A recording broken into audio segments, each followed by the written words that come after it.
And we're back. This is Lou Hempsey. We're here at the Monroe County Homeless Initiative with Ray and Barbara, who are married.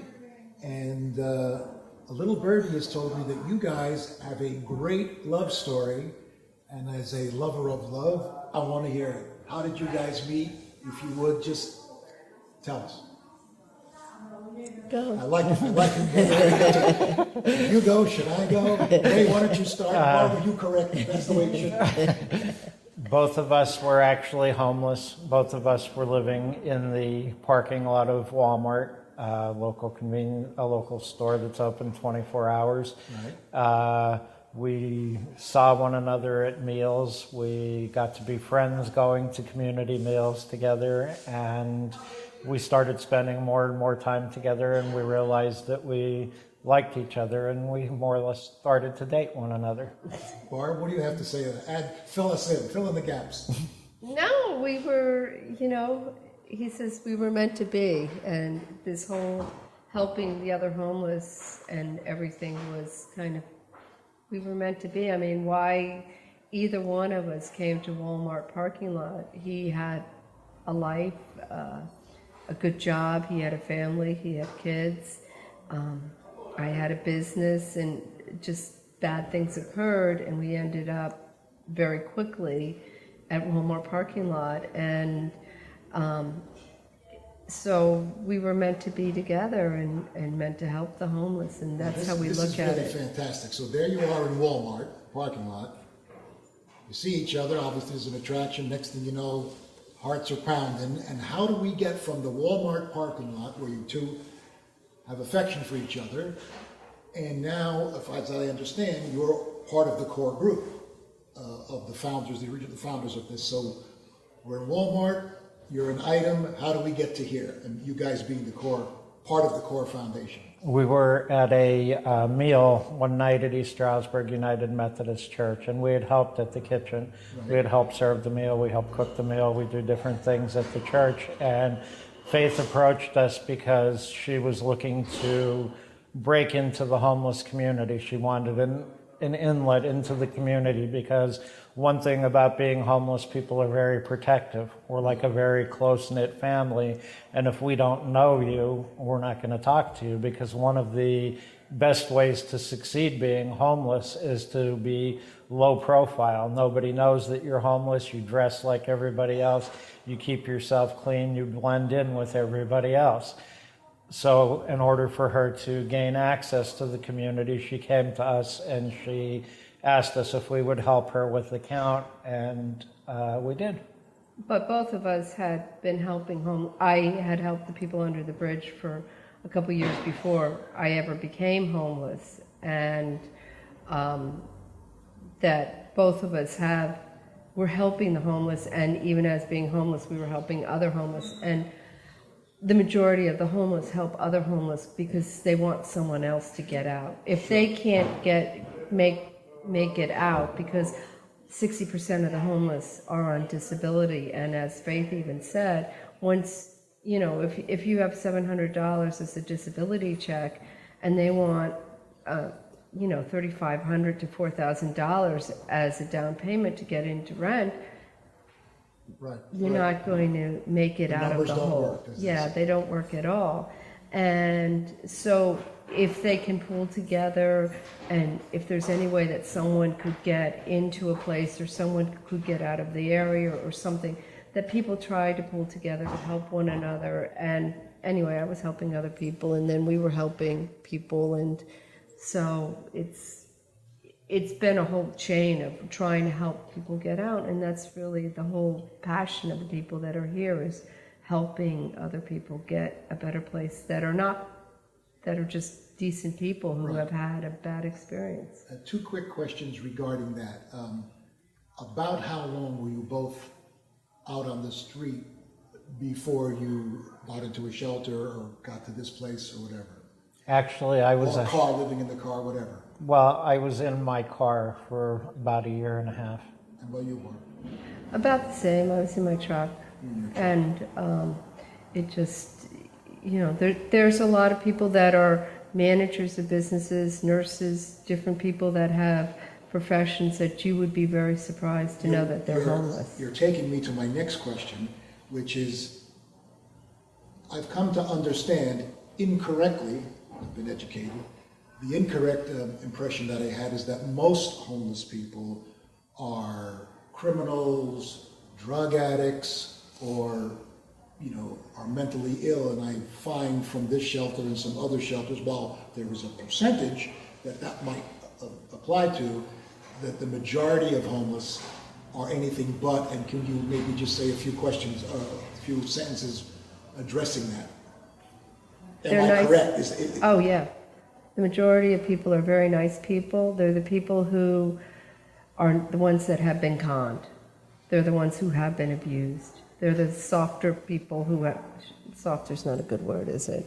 They're the people who've been taken advantage of by someone who was not a nice person, and they're the ones who were trusting and giving, and a lot of good people. You'll meet the most loving people probably you'll ever meet, and they'll be the homeless people. All right, so I want to dispense that myth that's out there that's incorrect, that the majority of homeless people are anything but criminals or drug addicts. As I said, some are, obviously we know that, but the bulk are people who've just had a rough time, rough break, bad luck, whatever. Right. And next thing you know, from good times to bad times, and it's anything but.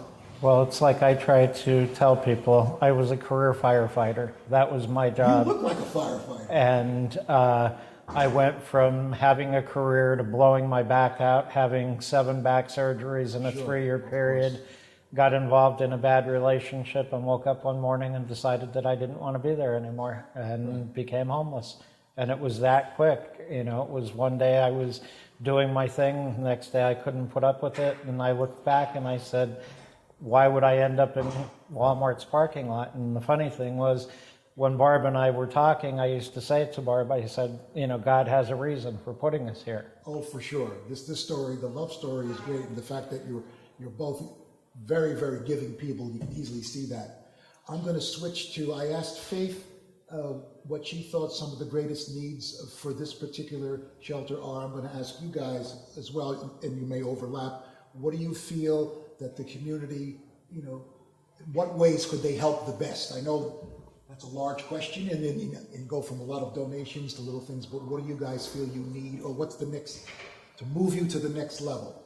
We need everything from a building to grow into, as far as providing our services, because as anybody can see when they go in there already, our space is limited because of the number of the people. As they find out, the number of people that we get every day grows.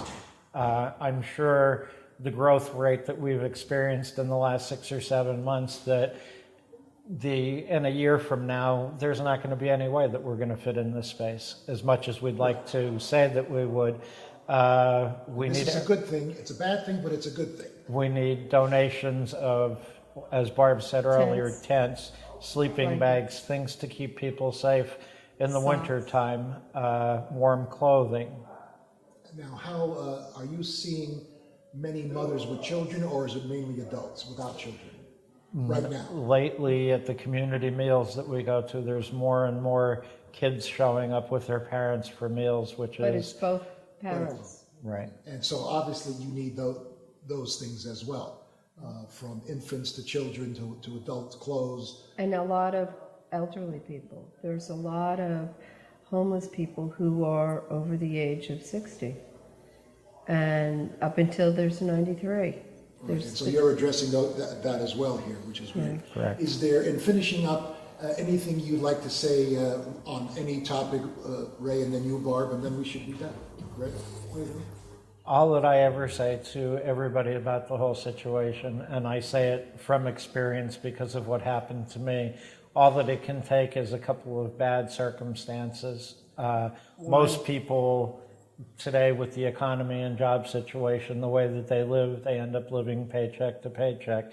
Stop and think how simple it is to lose your house, to lose your vehicle, lose your job, or anything. And one item can cause such a chain reaction that you don't very well know. You may be the next one walking through the doors. My whole goal, our whole goal behind the facility, behind what we do, is to be here for that person, just like today.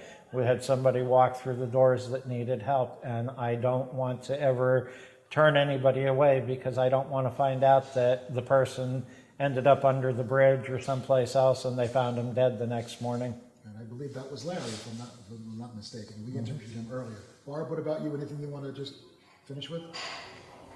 The most important thing is to try to keep people in their houses and keep them in their situations. And the people that are homeless, get them back as fast as possible and get the hard sleepers, the ones that are sleeping on tents, make their life comfortable, which is why we're asking for tents and blankets and bedding and socks, so that they stay alive, they stay comfortable, and then try to get donations and help to get housing for people, because that's the best thing. It's important in terms of the person themselves, in terms of the area.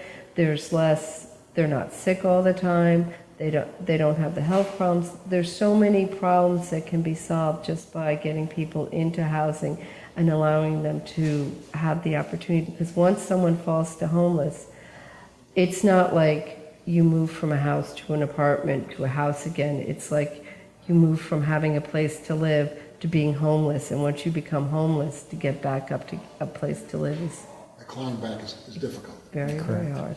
Well, I want to thank you for sharing your personal story. And again, it's a great love story, and you guys are really cute together. But on the serious side, you're doing God's work, and God bless you and the shelter.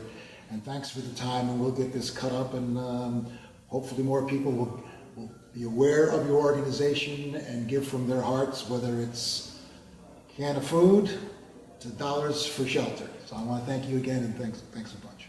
Thank you.